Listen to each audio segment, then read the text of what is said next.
Welcome to Man Does Tech, where I solve the problems you didn't even know you had. You begin by installing Android Studio and JDK 11. Make sure Java Home points to the JDK. Once done, open Android Studio and select New Project, choose Empty Activity and Java as the language. You should configure SDK platforms for the minimum API you target and let Gradle sync. This establishes project structure, app module, manifests, and res folders.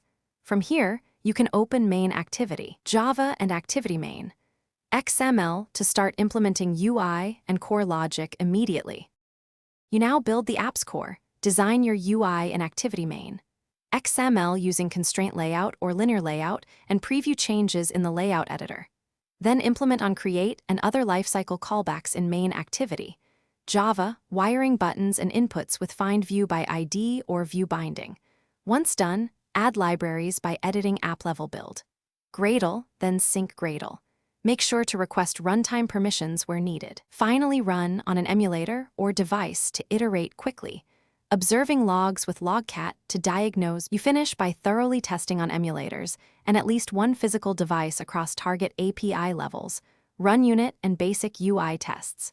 When ready, increase version code /version name, generate a signed APK or app bundle, and optimize resources with ProGuard /R8. Make sure to verify permissions and network security config. If something breaks, use Logcat and Android Studio breakpoints to trace the issue. Clear caches and rebuild. And as a key troubleshooting tip, invalidate caches and restart Android Studio to resolve strange. Thanks for watching.